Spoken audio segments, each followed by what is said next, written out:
Oh Señor, gracias te damos por todas tus bendiciones para con nosotros, tus hijos. Gracias, Señor, por habernos dado vida a través de tu muerte y resurrección poderosa.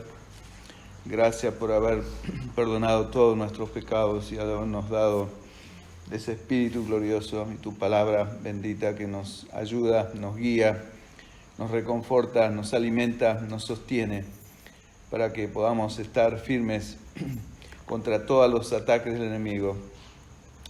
Tu propósito, Señor, para cada uno de nosotros es que seamos vencedores en ti, bajo tu manto de protección, bajo tu nube de dirección en nuestras vidas por medio de tu Espíritu. Y gracias, Señor, que has provisto todo para que cada uno de nosotros, aquellos que confesamos tu nombre, podamos vivir vidas de absoluta victoria en este mundo, siendo la luz y la sal en la tierra, luminares en medio de una generación maligna y perversa que no solo te niega, sino que aún reniega de ti, Señor, y te hace escarnio. Pero gracias, Señor, que nosotros hemos sido redimidos de todo pueblo, lengua y nación para anunciar las virtudes tuyas, Señor, de aquel que nos llamó a cada uno de nosotros de las tinieblas a tu luz admirable. Gracias te damos de todo corazón. Amén. Y te damos a ti la honra y la gloria, Señor. Glorifícate en esta noche como lo estás haciendo. Sigue glorificándote, Jesús. Toma toda libertad en este lugar. Tú eres el Rey de nuestras vidas, el Rey de esta iglesia, nuestro pastor, nuestro Señor, a quien que dio todo por amor a nosotros. Y hoy, Señor, nos queremos nosotros darnos a ti para hacer tu nombre entronado y glorificado en este lugar. Te lo pedimos, Señor, en el nombre precioso de Jesús. Amén, Señor.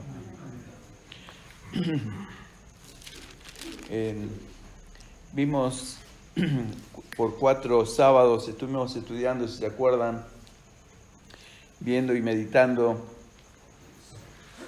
acerca del poder del Espíritu Santo y lo que eso significa para nuestras vidas y la importancia tremenda que el Señor Jesús le dio a la obra y el poder del Espíritu Santo en nosotros para vivir vidas realmente que glorifiquen a Dios en esta tierra. Ese es el propósito. Lamentablemente vivimos tiempos donde el que no conoce a Dios se mofa de las cosas de Dios y cierra sus oídos cada vez más por los tristes testimonios de muchos cristianos, llamados cristianos. Y yo no quiero ser así, ni quiero que ninguno de ustedes tenga ese mal testimonio delante de Dios. Dios es un Dios de absoluta santidad, tal como leyó el hermano en Isaías capítulo 6. Y si alguno de ustedes no ha visto la santidad plena del Señor, realmente no está disponible para Él, no está listo para servirle, porque nuestro Dios es fuego consumidor. Y debemos entrar delante de su presencia, no solo con acción de gracia y con manos levantadas y con alegría en nuestros corazones, por el gran privilegio, pero también con solemnidad, sabiendo que Dios es un Dios 3 veces santo, absolutamente santo. Esos querubines, esos serafines que leyó la hermana Isaías capítulo 6, describen una santidad absoluta. Los ángeles son seres santos de por sí, fueron creados por Dios y son santos, pero son una vez santos. Dios es 3 veces santo.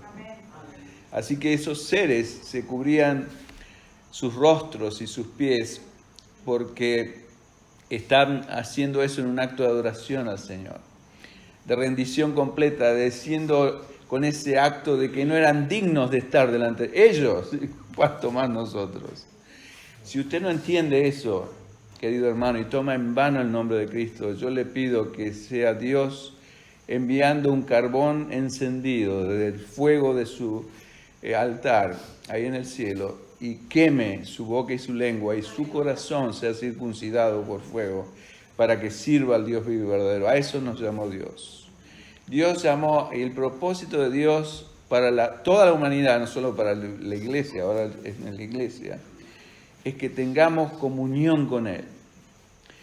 Y esa comunión de Dios se refleja en un amor tremendo que tiene nuestro Dios. Tremendo.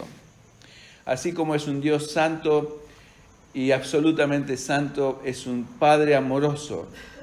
Y cuando Cristo vino a esta tierra y mostró una vida rendida completamente a la voluntad del Padre y se rasgó ese velo, lo que reveló es la verdad, no de un Dios severo y cruel, como todo el mundo lo tiene en la mente y casi todas las religiones lo dibujan, sino un Padre amoroso, lleno de amor y misericordia, que no quiere que nadie perezca, sino que todos procedan al arrepentimiento. Pero lamentablemente la gente se arrepiente cada vez menos, por varias razones. Primeramente porque los hombres se han vuelto soberbios y piensan que no necesitan más a Dios, que se las pueden arreglar sin Dios.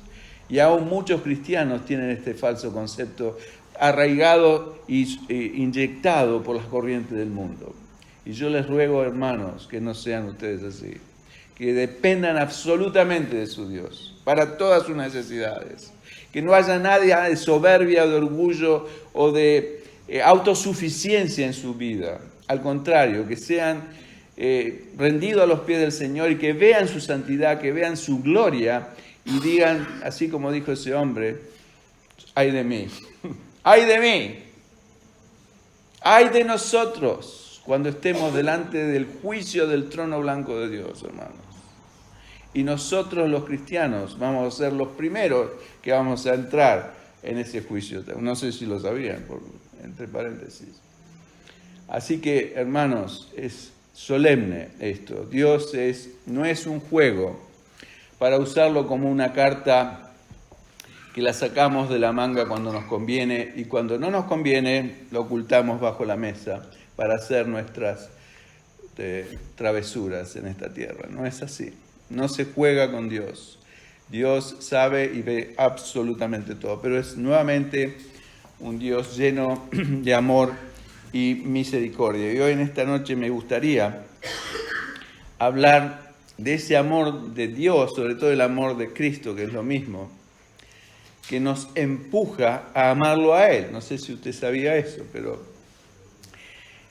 no es un Dios que fuerza a nadie, esto lo vimos repetidamente, por eso no es el cristianismo una religión como las demás, ni siquiera es una religión, pero digamos comparativamente si la calificamos tampoco es una filosofía, una doctrina política, ni mucho menos, pero es una doctrina espiritual que está basada en la fe en Cristo Jesús, pero es una obra de Dios hacia el hombre, buscando recuperar eso que estaba completamente perdido después de la caída de Adán y Eva.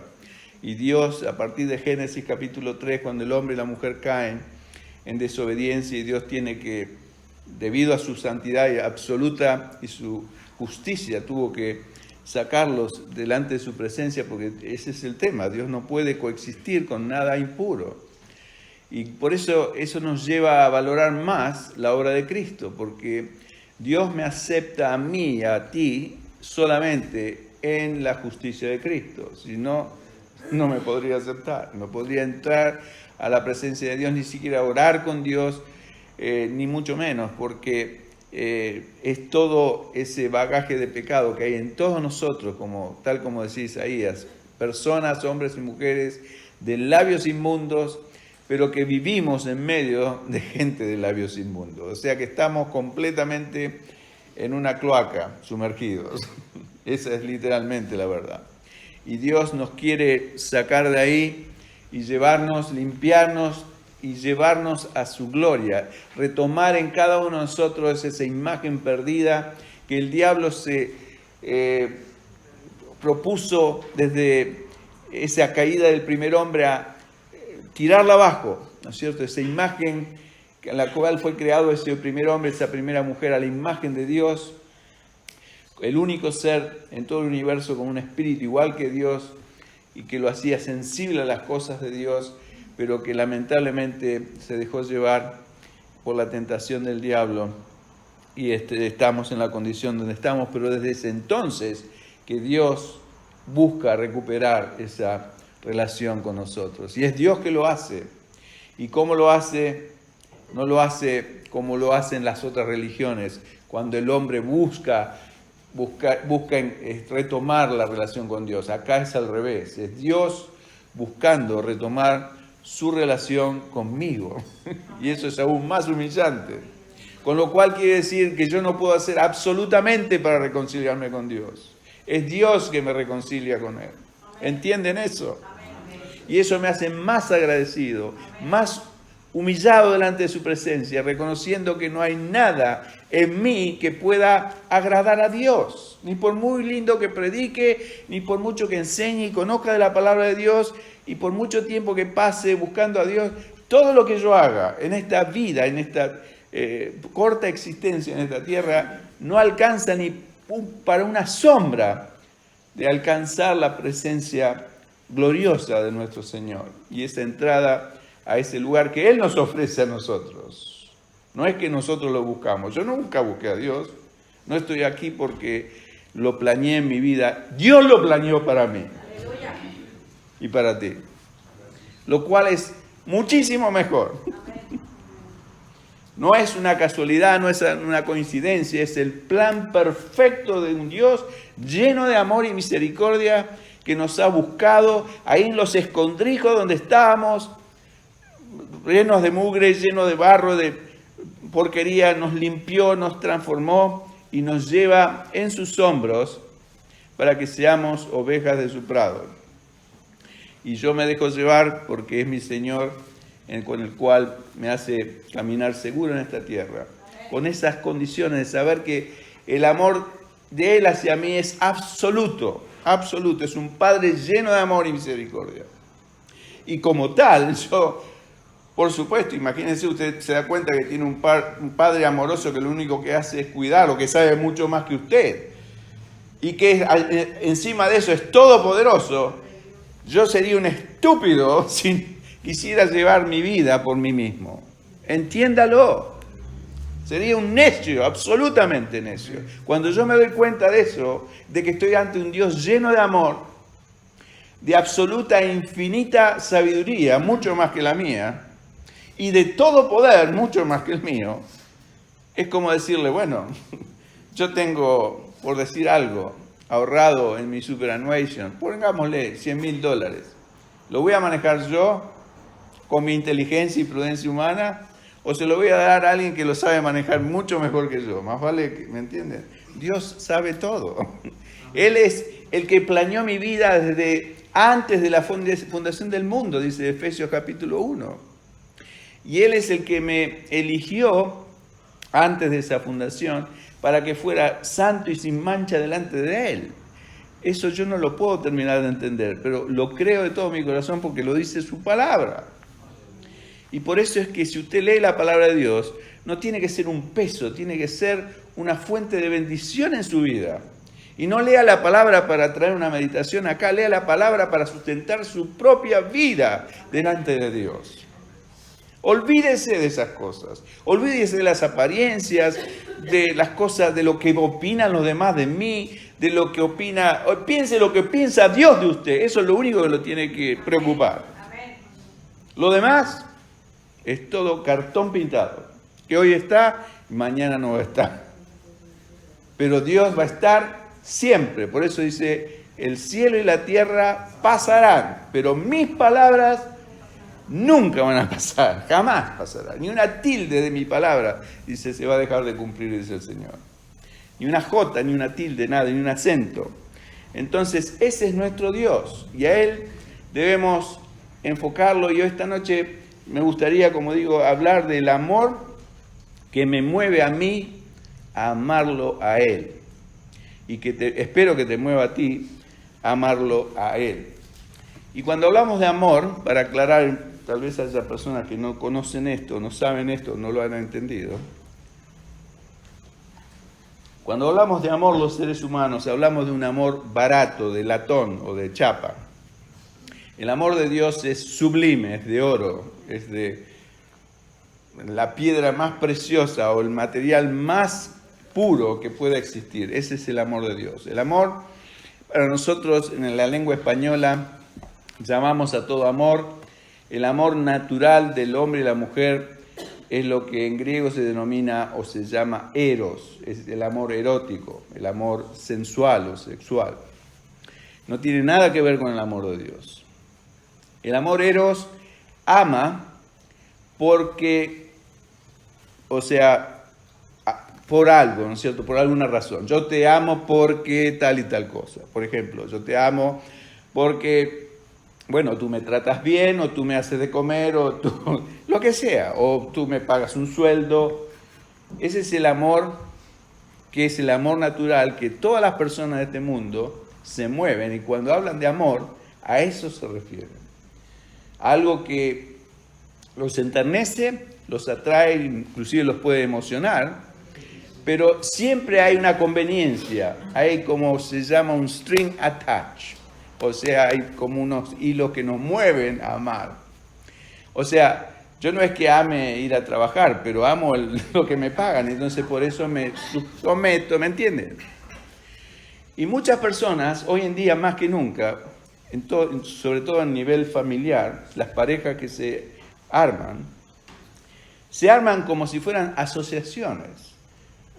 La mujer busca en el hombre un perfil que pueda ser un hombre que le convenga, por supuesto, en todo sentido de la palabra, como belleza masculina, físicamente, carácter, emociones, etcétera, pero a su vez que tenga la mayor cantidad de dinero posible. Ese es el amor del mundo.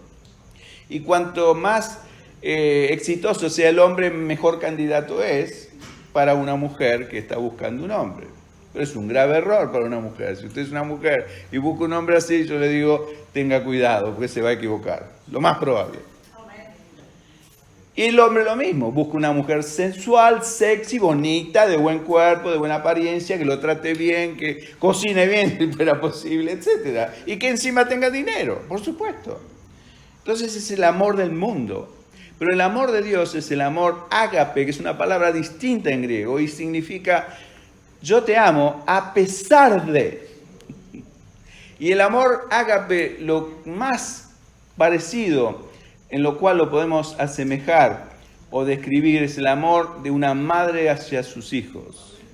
Es un amor puro, desinteresado, que ama a pesar de que el hijo sea desobediente, rebelde, rezongón, lo que sea, la madre lo va a seguir amando, porque es el hijo. Y ese es el amor de Dios para con nosotros. Es un amor que trasciende, porque si no, Dios no podría amar a nadie, ninguno de nosotros, porque, vuelvo a pensar, un Dios 3 veces santo, y nosotros que somos labios inmundos, miserables, absolutamente corrompidos por el pecado. Entonces, la única forma que Dios puede volver a amarnos es a través de ese amor de Él, que es único, que es lo que llama la Biblia amor ágape. Ahora, ¿cuál es la motivación para mí? Y ahora te estoy hablando para mí, para ti, para cada uno de nosotros en responder al amor de Dios, porque entendemos que Dios es amor. ¿Sí? Es más, vamos a leer textos de la Biblia donde describe bien claro, no es que Dios tenga amor, Dios es amor. La definición de Dios es el amor. El reino de Dios es un reino de amor eterno. Y por eso Dios tiene mucho cuidado a quien elige para entrar en su reino. Mucho cuidado. Porque no puede correr el riesgo de que haya otro diablo, que el diablo es parte de la creación de Dios. Y se rebeló, ¿por qué? Porque quiso ir más alto que Dios, edificar su trono por encima del trono de Dios.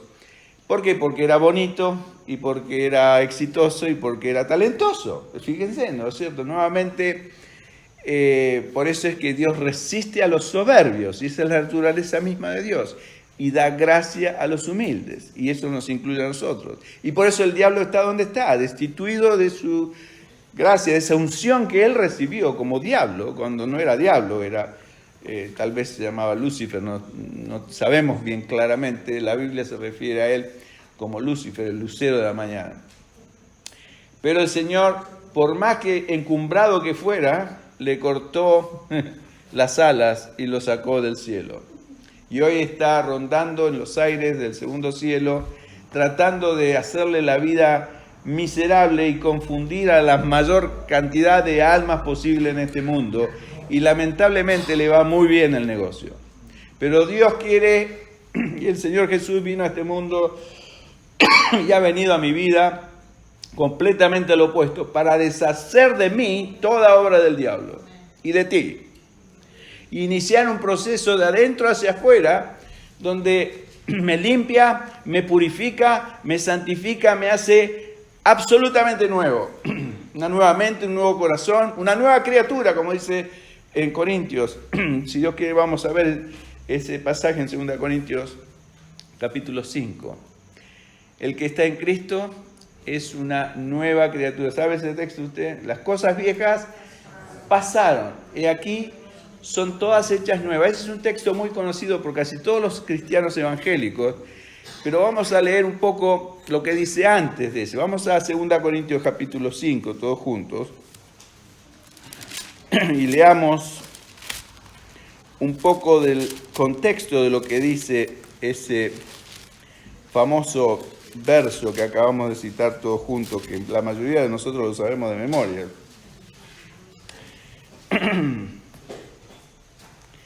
Segunda Corintios capítulo 5, vamos a leer del verso 14, y este es el verso clave para nosotros en esta noche. Pero si Dios quiere vamos a leer un poco más para que inclusive a llegar, el verso 17 dice ese texto que acabo de citar: el que está en Cristo es una nueva criatura, es una nueva creación, es creación de Dios.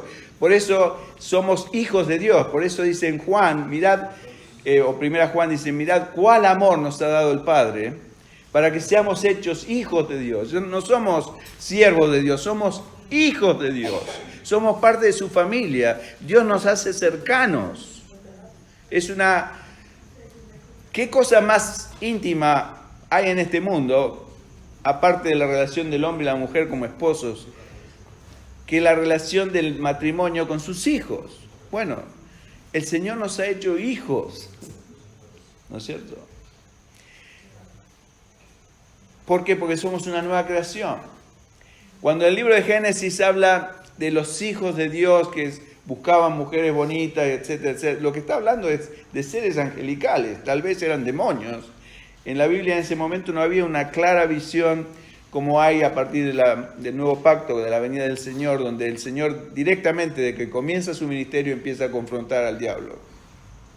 Pero en el nuevo pacto no vemos una cosa tan clara de las cosas espirituales. Entonces, en Génesis, por ejemplo, capítulo 5, habla de eso, y mucha gente se confunde, piensan que eran marcianos de otro planeta que vinieron a la Tierra, etc. No, eran seres creados por Dios, angelicales, que después se volvieron demonios porque adoptaron, por supuesto, se desviaron, se descontrolaron. Tal vez fueron parte de los que se rebelaron con Lucifer, ¿no es cierto? Dice, un tercio de las huestes celestiales se rebeló y siguió la maldad de Lucifer.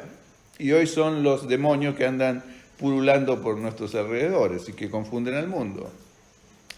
Y esa creación de Dios se encarnaban en hombres para tener sexo con mujeres y poder, porque los ángeles no pueden hacerlo. Entonces, por eso es que hay tanta depravación sexual en este momento. Son espíritus inmundos que se encarnan en personas para hacer atrocidades que ellos espiritualmente no la pueden cometer. Entonces usan hombres o vasos humanos, hombres y mujeres, para lograr lo que ellos quieren. Por supuesto, el mundo está completamente ajeno a esta realidad, pero esa es la verdad 100%. Por eso usted se asombra de tanta gente, se deriva más a las atrocidades y desviaciones sexuales, a la pornografía, a la pedofilia, etc. Son todos espíritus inmundos que andan pululando y confundiendo a la gente y induciéndola a cometer estos actos tremendos. Pero nosotros somos hijos de Dios porque somos creación directa de Dios, pero espiritualmente. Y el Señor nos ha como dice en Efesios, ¿no es cierto? Acabo de leer o mencionar ese pasaje en Efesios capítulo 1, que Él nos eligió, escogió antes de la fundación del mundo para que fuésemos santos y sin mancha delante de Él. Estábamos en sus propósitos. Y nos escogió y eligió para hacer de alabanza de la gloria de su nombre, en otras palabras, para alabarlo a Él, para vivir con Él, para estar con Él. Y todo ser humano en la tierra fue creado con ese propósito. Lo que pasa es que las personas no tienen la menor idea. Y muchos cristianos no tienen idea. Piensan que Cristo lo único que nos llamó es, bueno, a llevarnos al cielo y listo. Y después seguimos viviendo como el resto de la humanidad, pero nada que ver. Nada que ver. Dios nos llama a santificarnos, a limpiarnos, a entrar en un proceso que comienza en esta vida y termina en la eternidad con Él. Y en un momento, cuando Cristo venga, en un instante vamos a ser transformados. Pero mientras tanto, la transformación es este proceso que estamos viviendo en el cuerpo, que se llama santificación, y es progresivo. Y Dios quiere que lo iniciemos lo antes posible, porque si no, somos carne del diablo. Y lo único que va a pasar con nosotros es que vamos a ser confundidos. Y el diablo nos va a derrotar. Por eso la hermana hizo esa oración. Y yo la comparto, ¿por qué? Porque el diablo es un artista confundiendo gente, engañando. Y si yo no estoy en Cristo, soy propenso a que el diablo me engañe. Yo tengo que estar 100% en Cristo, así como Noé estaba 100% dentro del arca. No tenía ni un brazo, ni una mano, nada fuera del arca. Estaba completamente sumergido en el arca. Así tengo que estar yo en Cristo. Cristo es nuestra arca de salvación. Y si yo no estoy en Él, y estoy flirteando con el mundo o con el diablo, créame, hermano, se lo digo de todo corazón, usted es presa del diablo. Y tarde o temprano va a caer en sus garras. Y usted se cree que es más fuerte que él, olvídese, o más inteligente o más prudente, va a caer, hermano. Entonces, 2 Corintios capítulo 5, verso 14, dice, porque el amor de Cristo nos constriñe. Ahora voy a explicar lo que quiere decir constreñir, porque lo más probable es que ustedes no sepan. Pensando esto, o sea, me constriñe pensando esto. O sea, constreñir es, la definición de constreñir es llevar a una persona a actuar de una forma contraria a su voluntad.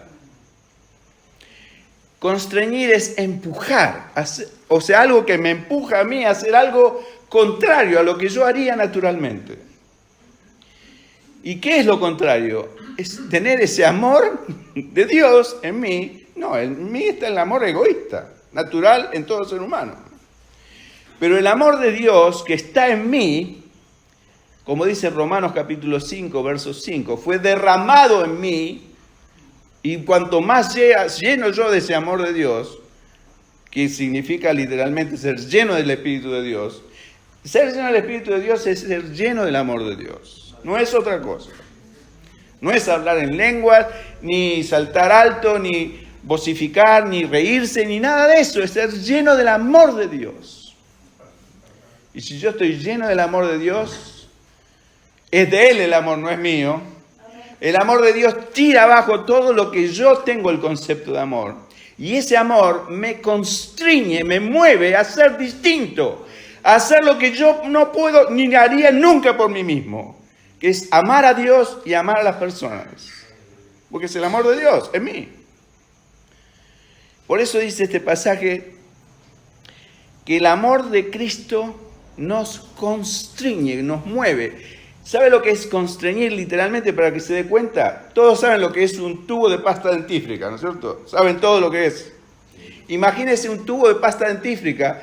Cada noche que usted va y se lava los dientes, ¿qué hace para que salga la pasta dentífrica? Aprieta el tubo y sale la pasta, ¿no es cierto? Eso es constreñir. Usted constriñe el tubo dentífrico para que salga la pasta y se lave los dientes. Bueno, el amor de Dios que está dentro mío me constriñe para que ese amor salga y yo pueda amar a Dios desde mi corazón, no desde mi mente ni de mi cuerpo. ¿Se acuerdan de ese gráfico que vimos hace unos cuantos sábados atrás? El Espíritu de Dios está dentro de mi espíritu, en la parte más profunda de mi ser, lo que llamamos habitualmente el corazón. ¿Y qué pasa cuando el tubo de pasta dentífrica está medio seco? Es más trabajo sacar el dentífrico, ¿no es cierto? A mí me pasa, no sé si a usted. Cuando el tubo dentífrico se está acabando, que queda poco, yo tengo que hacer y apretarlo, constreñirlo cada vez más. Lo mismo pasa en usted si no está lleno del Espíritu Santo. Tiene que... porque está seco. O darle con un martillo. O como hacíamos antes, en el diario había un artículo que decía que hoy en día la diferencia que hay entre los jóvenes o los millennials y los viejos es que los viejos conocimos los tubos de pasta dentífrica de plomo, yo lo conocí, no sé usted, y los muchachos modernos no lo conocen. Lo único que vinieron a este mundo ya existían del año a lo mejor 80 en adelante los tubos dentífricos que son de plástico, todo de plástico, pero antes eran de plomo. Entonces, peor todavía para sacar el dentífrico de adentro. Bueno, había que constreñirlos. Me acuerdo que mi papá le ponía a veces un lápiz y lo enrollaba para que saliera el dentífrico, porque claro, no es como ahora que antes las cosas costaban más, en nuestros países sobre todo. Bueno, lo mismo le va a costar a usted si usted está seco del amor de Dios dentro suyo. E insisto, es el amor de Dios que está dentro de usted. Romanos capítulo 5, verso 5, vamos a leerle ese pasaje, por lo mejor usted no lo sabe. Romanos capítulo 5, verso 5, dice así: y la esperanza no avergüenza. Está hablando de la esperanza. La esperanza y fe son casi sinónimos, ¿no es cierto? Está hablando de la fe y de esperanza. Entrada por la fe a esta gracia por la cual estamos firmes y nos gloriamos en la esperanza de la gloria de Dios. Y no solo eso, dice Pablo, sino que nos gozamos aún en tribulaciones, ¿no es cierto? Sabiendo que la tribulación produce paciencia y la paciencia prueba y la prueba esperanza. Y la esperanza no avergüenza. ¿Por qué? Porque el amor de Dios ha sido derramado en nuestros corazones por el Espíritu Santo que nos fue dado. Entonces, esta es la pasta dentífrica que yo recibí. Yo soy el tubo. Ese amor fue derramado dentro mío. Y el amor de Cristo me constriñe a que y tiene que ser el amor de Dios, no el mío, porque insisto, si es el amor mío, es un tubo seco de dentífrico, no va a salir nada. Si yo estoy lleno del amor del Señor, cuanto más lleno del amor del Señor yo esté en mi corazón, más lleno del Espíritu, el amor de Cristo, cuando yo medito en el amor no pienso, sino medito en el amor del Señor, lo que el Señor hizo por mí, que es buen ejercicio hacerlo.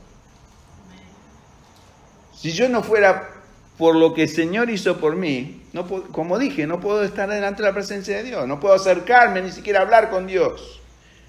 Dios me resistiría, me miraría de lejos. Por eso dice que aún si yo me ensoberbezco me resiste el Señor, o sea, no me deja entrar a su presencia. ¿Cuánto más si soy ajeno a Él o no soy parte de su familia? Entonces, el amor de Cristo nos constriñe pensando esto, o sea, me constriñe, quiere decir que me mueve a pensar esto que va a decir ahora el Espíritu Santo. Y esto es lo que dice, escuche, ¿está escuchando? Es bueno que lo lea, ¿eh? Pensando esto, o sea, me mueve, ese amor me mueve a pensar esto, que si uno murió por todos, ¿quién es ese uno? Cristo. Luego, todos murieron. ¿Está siguiendo?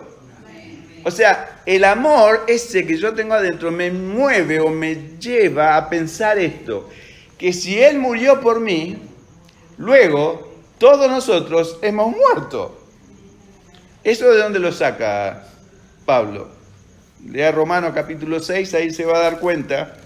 Romanos capítulo 6, verso del 2 al 14, habla del bautismo, ¿no es cierto? Dice que es un simbolismo, que es la muerte, hemos sido sepultados con Cristo en el bautismo. Esto habla, no lo quiero leer todo, pero usted lo puede leer en su casa. Dice el verso 2, lo que hemos muerto al pecado, ¿cómo viviremos aún con él? ¿O no sabes que todo lo que hemos sido bautizados en Cristo Jesús hemos sido bautizados en su muerte? O sea, Cristo murió por todos.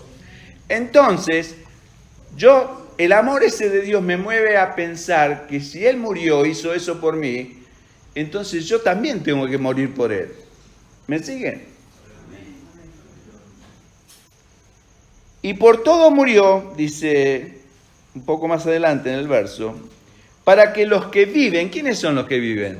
Nosotros, los creyentes, la iglesia de Cristo, Daniel, Jairo, María Isabel, nosotros. Ya no vivamos o no vivan para sí. ¿Qué quiere decir esto? Que no vivamos egoístamente para nosotros, sino para aquel que murió y resucitó por nosotros, por ellos. O sea, no sé si entienden, es un pasaje corto, pero es dinamita pura. Y yo les recomiendo que esta semana, cada vez que antes se lave los dientes y piense en el acto de sacar la pasta dentífrica, piense que el amor que hay de Dios en usted, sea el que sea, lo tiene que mover a pensar esto, de que si Él murió por usted, usted también tiene que morir, y el resto de su vida tiene que dedicarla a vivir para Él. Eso es lo que quiere decir. ¿Estamos de acuerdo o no? ¿O yo estoy inventando una doctrina falsa? Esto es lo que el amor de Dios hace en mí.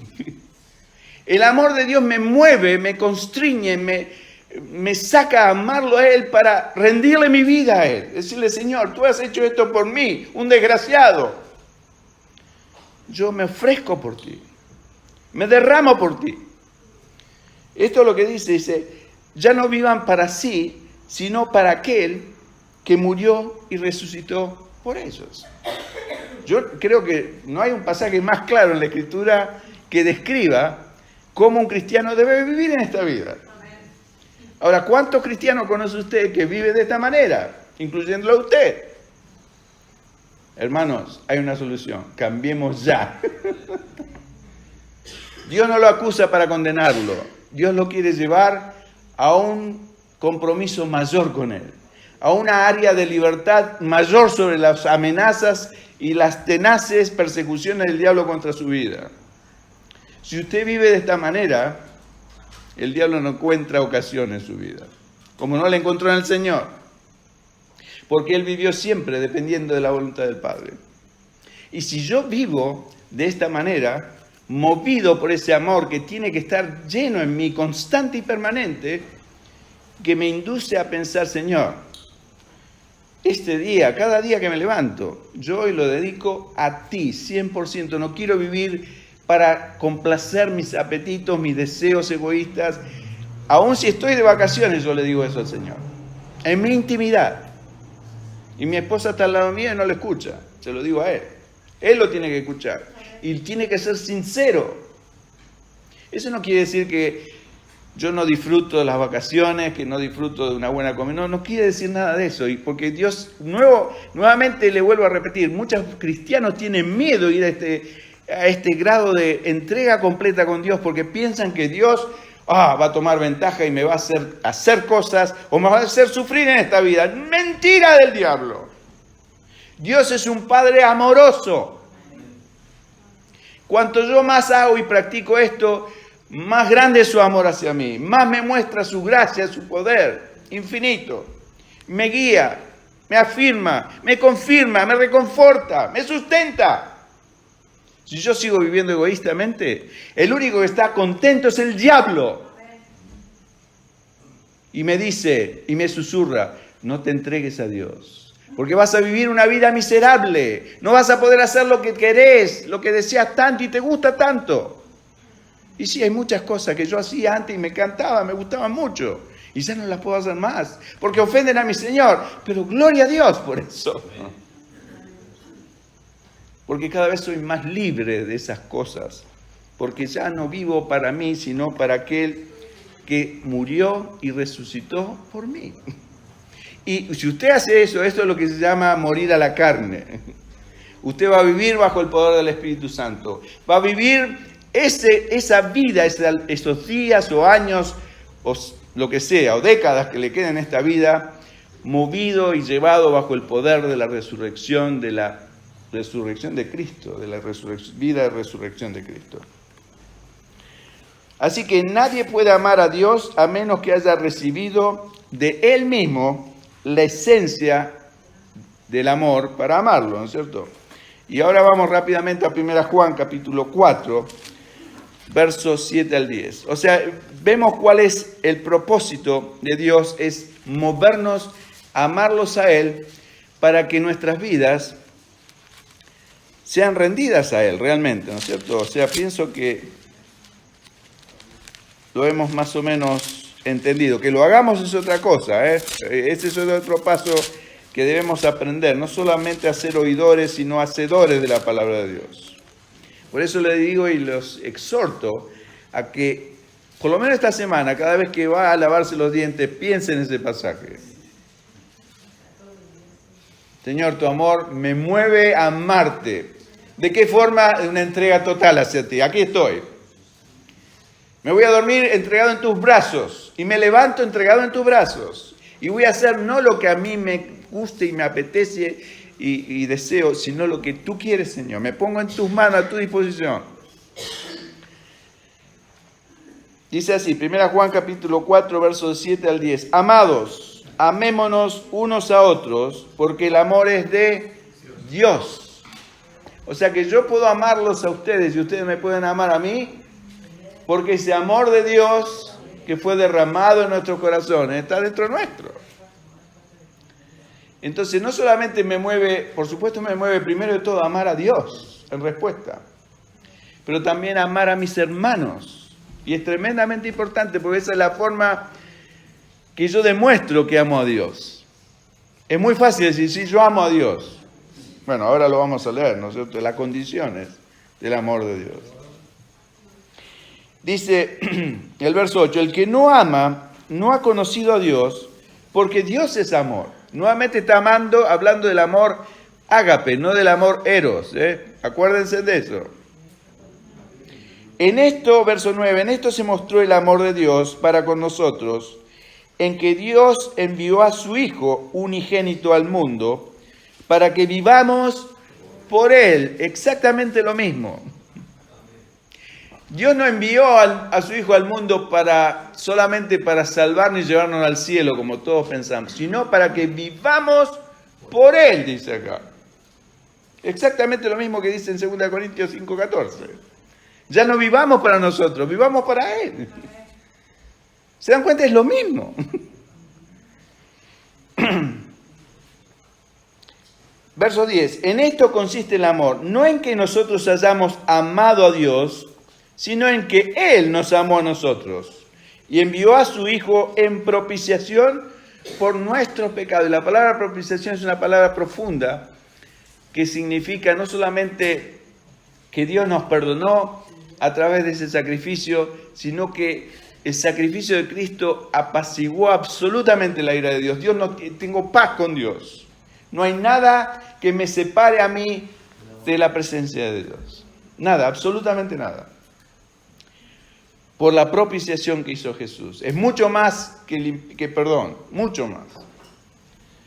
Dios no tiene nada absolutamente en contra mío, nada absolutamente. Si el diablo viene y te acusa y dice, pero ese pecado que cometiste hace 25 años atrás, Dios no te puede perdonar. Mentiras.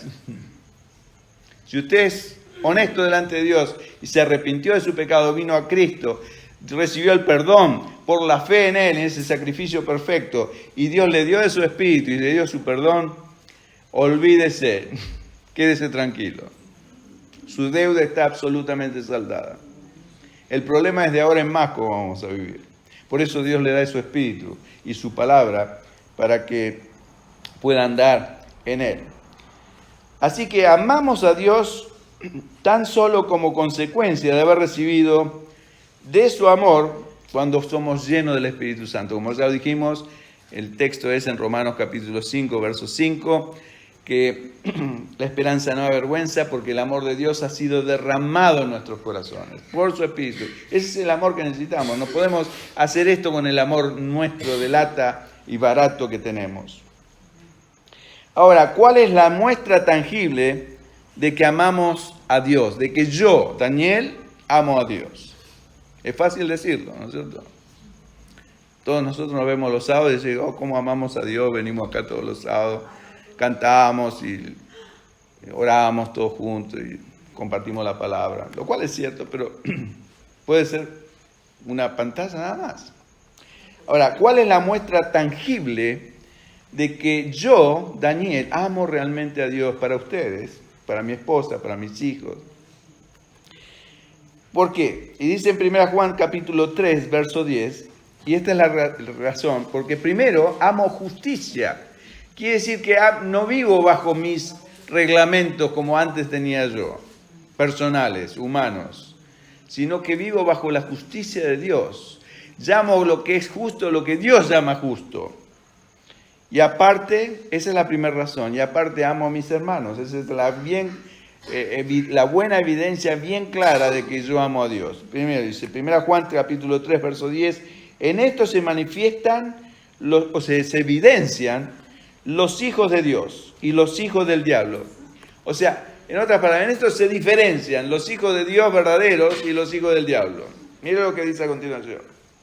Todo aquel que no hace justicia o lo que es justo para Dios y que no ama a su hermano, no es de Dios, dice Juan. Bien claro. Primero, amar justicia, lo que Dios llama justo, lo tengo que amar, no solamente estar de acuerdo, sino amarlo. Como dice en el libro de Hebreos, una de las características del Señor Jesús fue que amó justicia. Y yo debo seguir sus pasos, amar la justicia. Y la justicia es amar la palabra de Dios. Ahí está la justicia de Dios.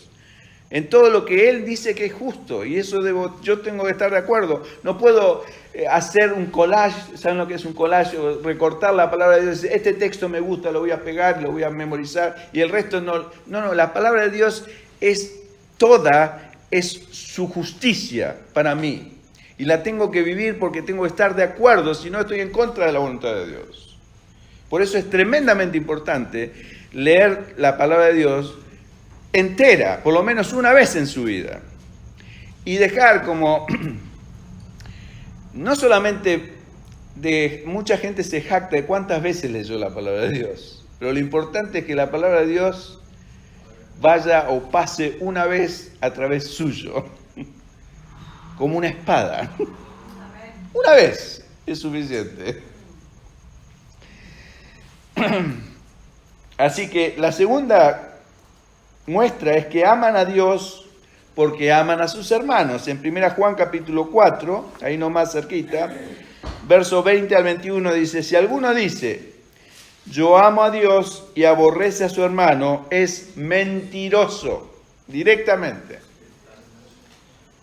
Pues el que no ama a su hermano, a quien ha visto, ¿cómo puede amar a Dios, a quien no ha visto? Pregunta. Y nosotros tenemos ese mandamiento de Él, de Dios. El que ama a Dios, ame también a su hermano. Es un mandamiento bien claro. Nuevamente necesito el amor de Dios para amar a mis hermanos. No es un decreto como antes que los judíos también se llamaban hermanos entre sí, ¿no es cierto? Los israelitas. Y había leyes específicas de Dios, por ejemplo, no podían cobrar intereses sobre los préstamos, una serie de cosas.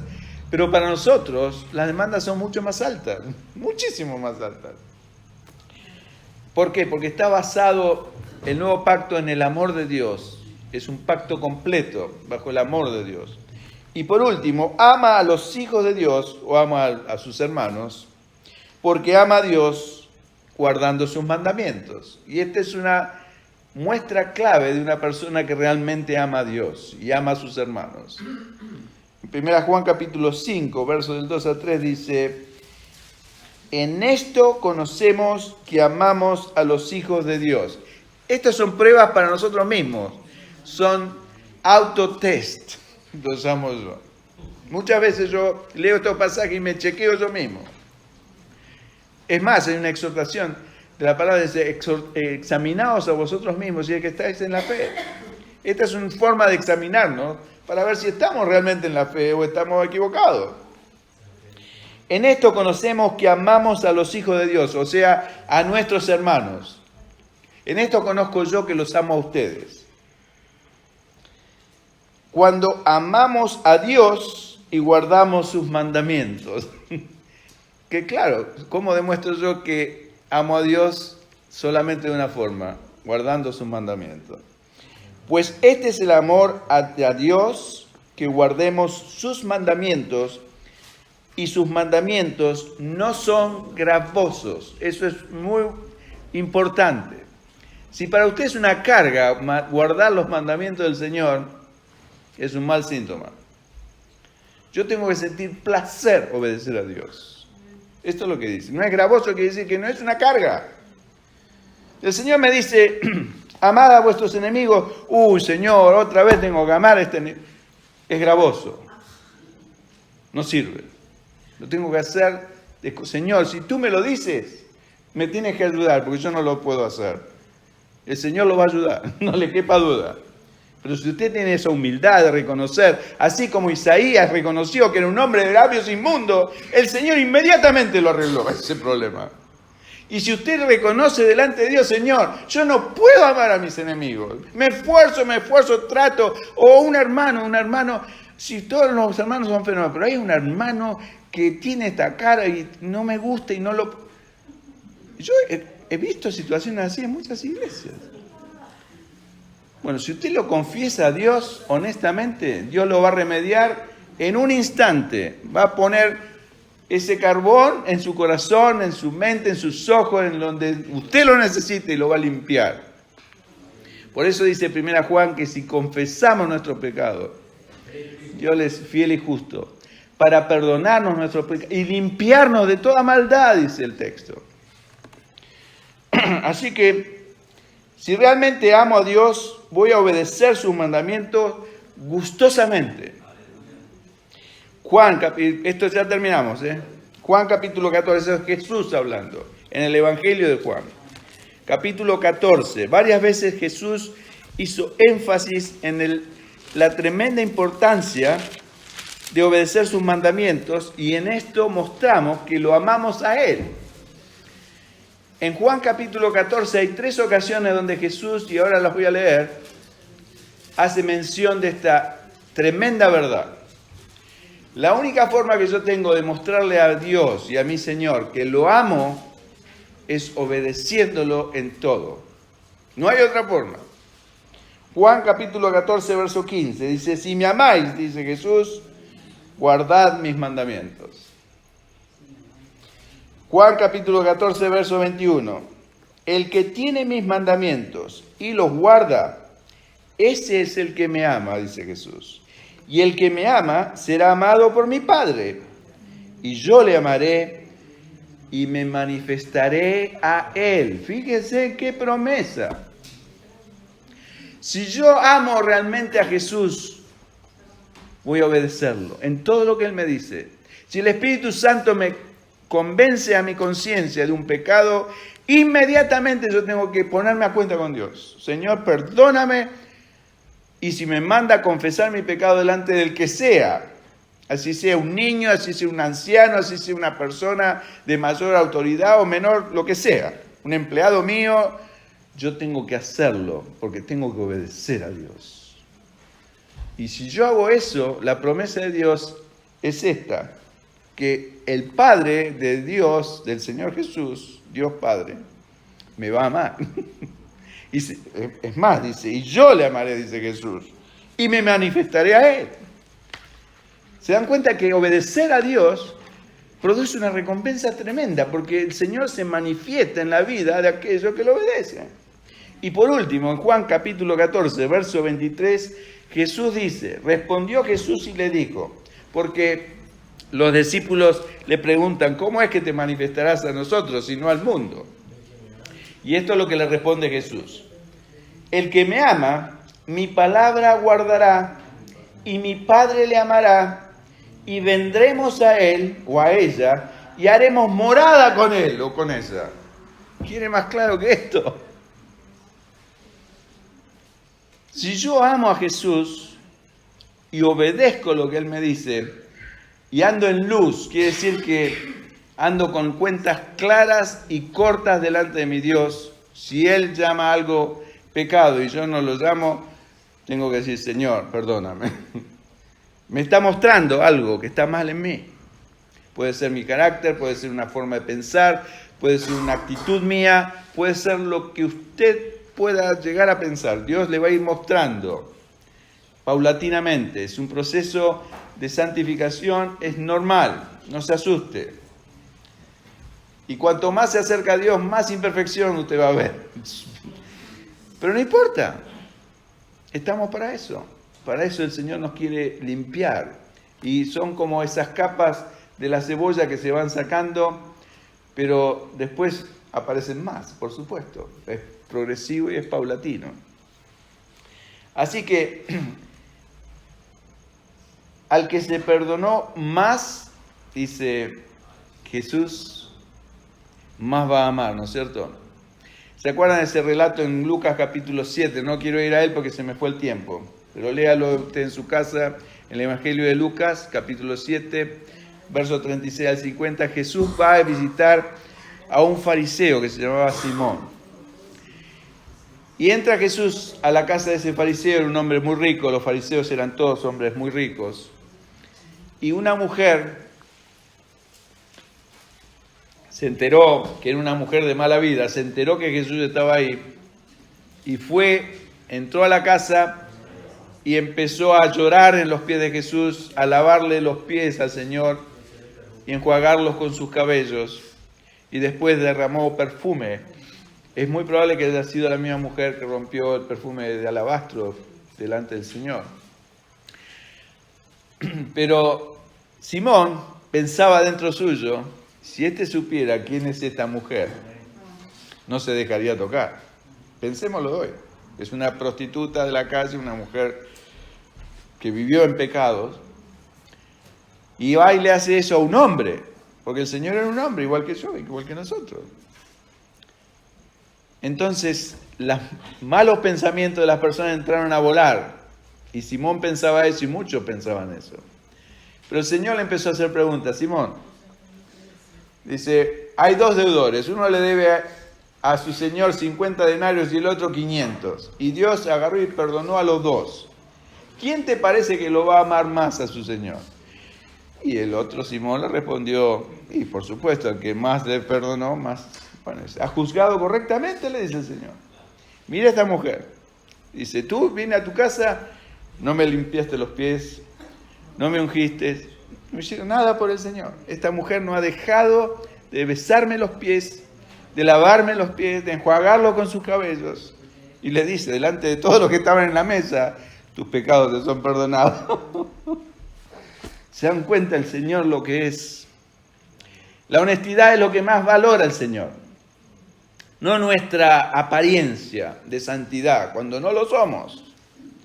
Por eso es que el Señor dijo y declaró tantas veces y los fariseos se ponían furiosos cuando dijo que las prostitutas y los recaudadores de impuestos, los publicanos, estaban más cerca del reino de los cielos que todos los religiosos de esa época. Era un escándalo para ellos, porque eran honestos y reconocían que Dios y el Señor le dijo ahí mismo en ese acto, dice, tus pecados te son perdonados. Y los demás, como perdona pecados, no sabe lo que está diciendo, pero el Señor tenía poder de perdonar pecados, por supuesto, y tiene el mismo poder hoy, si somos honestos y sinceros como esa prostituta. Eso es lo único que requiere el Señor, sinceridad, honestidad. Y sin su amor, hermanos, no podemos amarlo a Él, y su amor no nos va a constreñir porque no lo vamos a tener. El tubo de pasta dentífrica está vacío, hermanos, y eso no es culpa de Dios, es culpa suya, discúlpeme que se lo digo con todo amor y respeto. Acuda a la fuente del amor, acuda a su gran misericordia, arregle cuentas con Él urgente. ¿Por qué? Porque es un Padre, como dije al principio, lleno de amor y misericordia, que su propósito es venir a habitar en nosotros, en nuestra debilidad, en nuestra bajeza. Dice Jesús, haremos morada con Él o con ella. Quiere más que eso, hermano. No se pierda la bendición. Hágalo en obediencia al Señor y va a recoger las tremendas recompensas que Él promete a todos aquellos que en fe obedecen a su palabra. Así que, hermanos, porque el amor de Cristo nos constriñe, pensando esto, que si uno murió por todos, luego todos murieron, y por todos murió para que los que viven, o sea, los que quedamos todavía con vida, nosotros, ya no vivamos para sí o para nosotros, sino para aquel que murió y resucitó por nosotros. Que el Señor los bendiga y puedan hacer esto una realidad en cada una de sus vidas. Oremos al Señor. Gracias, Padre, por tu palabra. Reconocemos, Señor, que aún siendo cristianos y invocando tu nombre, la mayoría del tiempo vivimos vidas pensando en nosotros mismos, Señor. ¿Qué es lo que nos atrae, nos agrada, nos distrae?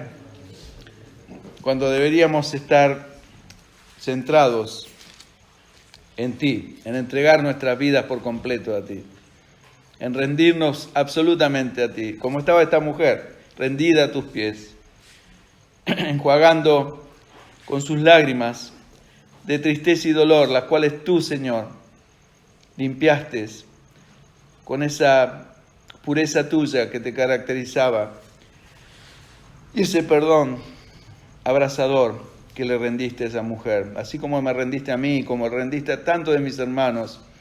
Y Señor, muchos no entendemos estas cosas porque lamentablemente no entendemos cuánto nos ha perdonado.